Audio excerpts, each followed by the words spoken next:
got this question here, and I wanted to answer it for you guys. The general curiosity is, why do trains go into emergency? Instead of just explaining it, I also wanted to show you what that looks like. That's the last two videos that I put up.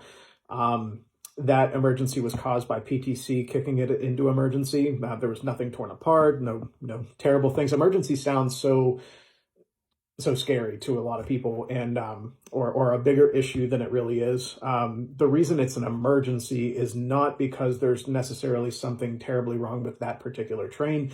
It's that you need to alert everybody around you that that train has stopped in a place that it shouldn't have stopped.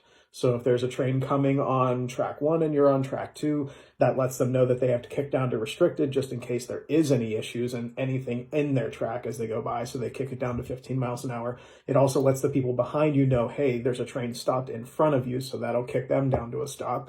Emergency, as a general as it can be, is just a sudden loss of brake pressure.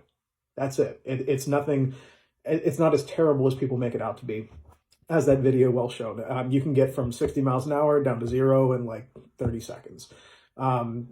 It's important to be able to do that. Sometimes they'll kick that into emergency if you're coming into a crossing and a car is going for it and you throw that red lever.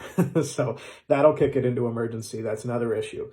But usually what happens is there's just a sudden loss of brake pressure. So maybe the glad hands came apart, maybe a car came uncoupled. Sometimes there can be derails, and that's another scary word that people throw around a lot, derails. That simply means that your train is just not on the track anymore. That doesn't mean that it happened at 40 or 50 miles an hour. That happens in yards all the time, unfortunately. The issue with that is that it takes so long to get people out there to put the train back on the track, and it's a mess. It's more of a hassle than it is a danger.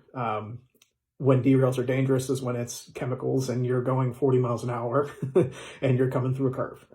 So that's kind of the issue. But trains going into emergency isn't as scary as it sounds. It's just a sudden loss in brake pressure. For those of you that are going through McDonough and taking your test, you'll see a question that'll pop up that way. What is what's actually happening when a train goes into emergency? It's just there's a sudden loss of pressure in the brake pipe.